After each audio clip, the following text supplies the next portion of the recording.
Chapter 2. Rattlesnake Flats. The air was hot and dry. Jack and Annie peeked outside.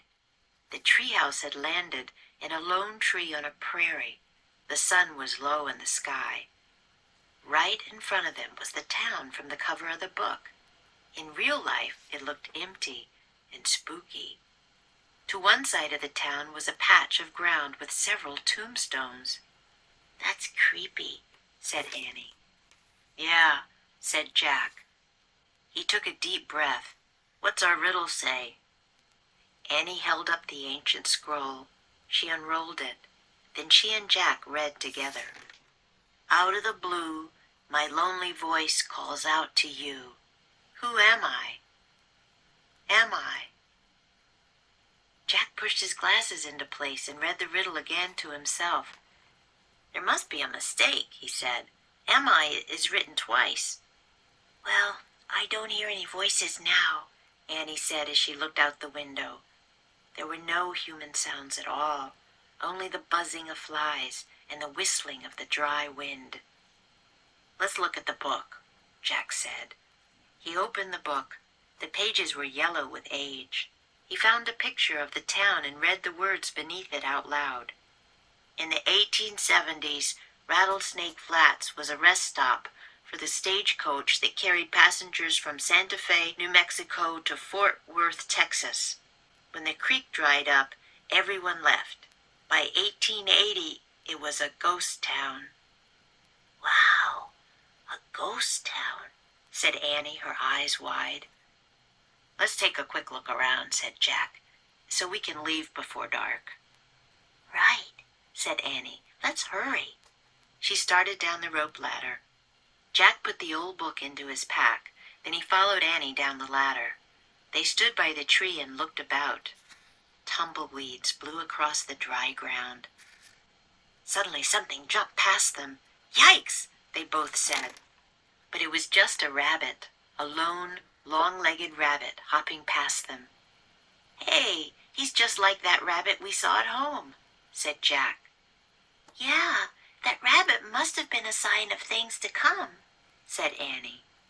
The rabbit hopped across the prairie and out of sight. "I'd better take notes," said Jack. He reached into his backpack and took out his notebook and pencil. He wrote, "Rabbits with long legs." "What's that sound?" said Annie. "What sound?" asked Jack. "That rattling sound," said Annie. Jack looked up. "What?" he said. "There!" Annie pointed to a rattlesnake. It was about 100 feet away. It was coiled up and rattling. Jack took one look at the snake and ran. Annie ran too. They ran past the graveyard and right into the ghost town. "I guess that's why this town is called Rattlesnake Flats," said Annie when they stopped. Jack looked around. The town was hardly big enough to call a town. There was one unpaved street and a few old buildings. It was quiet, too quiet. "Look, a store," said Annie. She pointed to a building. The faded sign said General Store. "Let's look inside. Maybe the answer to the riddle is in there." Jack and Annie stepped onto the porch. The wooden boards creaked loudly. The door had fallen off its hinges. They peeked inside. The air was thick with dust. Spider webs hung from the ceiling. "Maybe we shouldn't go in," said Jack. "But what if the answer's here?" said Annie. "Let's just take a quick look." Jack took a deep breath. "Okay." He and Annie tiptoed into the store. "Look," said Annie. She picked up a pair of rusty spurs. "Careful," said Jack. He poked at other stuff in the store, an old feed sack, a rusted tin cup, a faded calendar dated 1878. "Oh, wow," said Annie. She held up 2 cowboy hats. She put one on and handed the other one to Jack. "For you." "It's too dusty," said Jack. "Just blow on it," said Annie. Jack blew on his hat. A cloud of dust rose up. Jack sneezed. "Just try it on," said Annie. Jack put the hat on. It nearly covered his eyes. "Boots!" said Annie. She pointed to a row of cowboy boots on a shelf.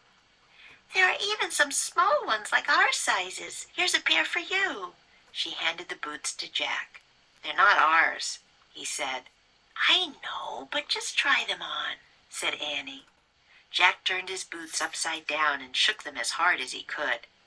"What are you doing?" Annie asked, pulling on another pair of boots. "Checking for scorpions," Jack said. "Jack!" Annie laughed. "Try them on." Jack sighed. He pulled off his sneakers. He pushed his feet into the boots. He pushed and pushed. The boots were really stiff. Finally he got his feet inside. Then he tried to walk. "Ow!" he said. "Forget it." He started to pull off the boots. "What's that?" Annie said. Jack froze. "Piano music," said Annie. "Maybe it's the voice in the riddle. Come on." Jack threw his sneakers into his backpack and hobbled after Annie.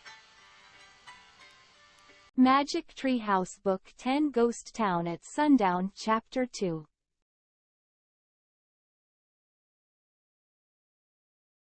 In a lone. The treehouse had landed in a lone tree on a prairie.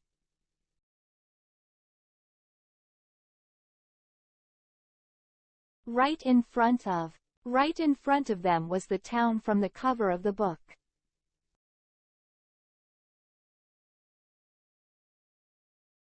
Out of the blue my lonely voice calls out to you.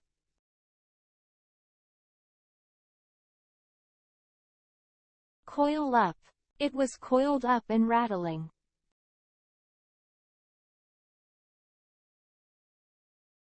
Dry up. When the creek dried up, everyone left.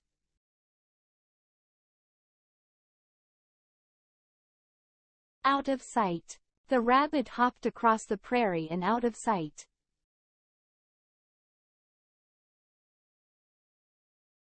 What if? But what if the answer's here?